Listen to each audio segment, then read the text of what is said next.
Hello friend, मैं हूं आपकी दोस्त सुप्रिया। मेरे चैनल में आपका स्वागत है। अभी सुबह के बज रहे हैं 8 और मैं सुबह का नाश्ता बना रही हूं।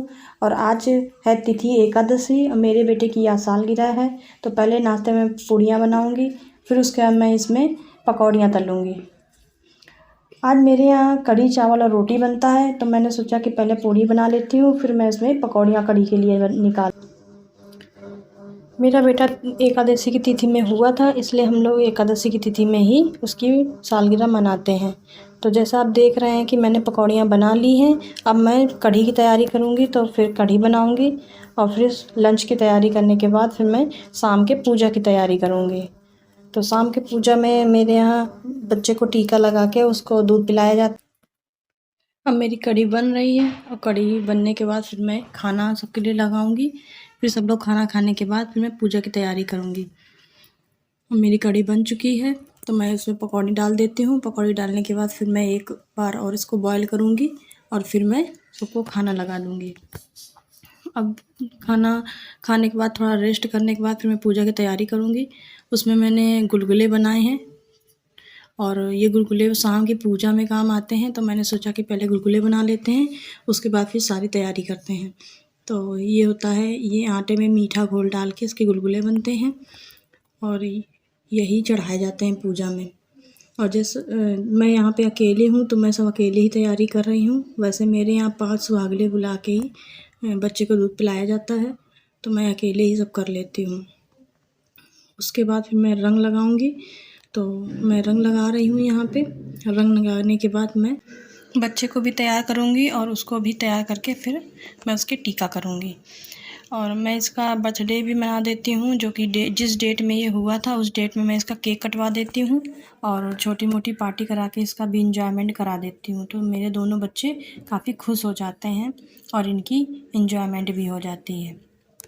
और जब ये अपने दादी बाबा के पास रहते हैं, तो इनके सारे फ्रेंड मिल जाते हैं, तो इनकी और भी ज़्यादा मज़े हो जाते हैं और अच्छे से इनकी बर्थडे पार्टी सेलिब्रेट हो जाती है। तो मेरी सासू माँ ही सब कुछ करती हैं, बस मैं तो सब कुछ बना देती हूँ और पूजा की तैयारी वही करती हैं, वही इसको दूध पिलाती हैं।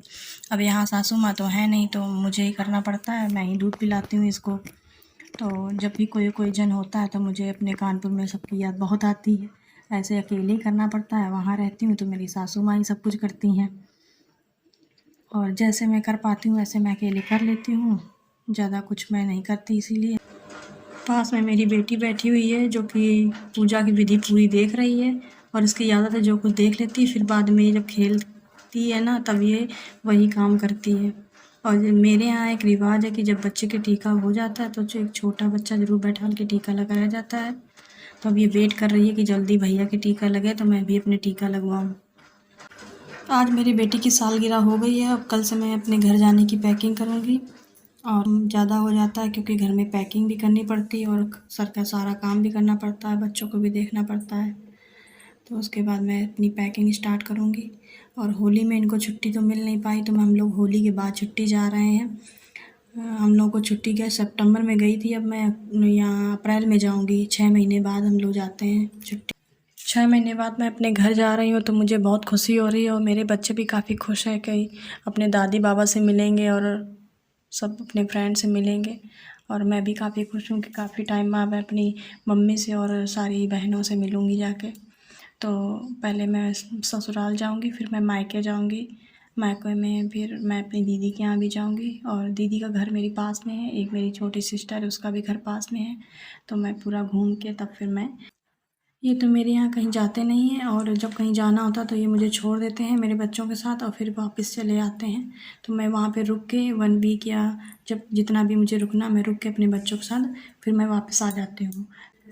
वैसे मेरे पास ज़्यादा काम नहीं रहता, इसीलिए मैंने सोचा कि कुछ एक्स्ट्रा किया जाए। तो फिर मैंने ये यूट्यूब का मुझे एक नया विचार आया और फिर मैंने वो यूट्यूब में वीडियो बनाना सीख लिया। मुझे पहले एडिटिंग करनी नहीं आती थी, फिर मैंने अपने हस्बैंड से थोड़ी बहुत एडिटिंग सीखी और एडिटिंग करना भी सीख गई हूँ। तो मैं वीडियो बनाती हूँ, फिर उसके बाद एडिट भी मैं ही करती हूँ।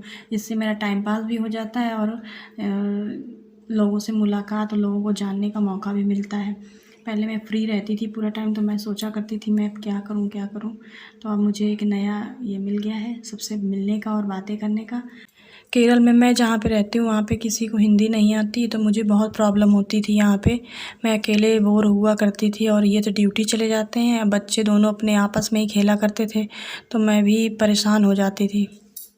और मेरे बेटे की सालगिरह हो गई है, तो अगर आपको ये वीडियो पसंद आया हो तो प्लीज़ लाइक और सब्सक्राइब ज़रूर कर दीजिएगा और कमेंट करके बताइएगा। मिलते हैं फिर नेक्स्ट वीडियो में, तब तक के लिए बाय बाय।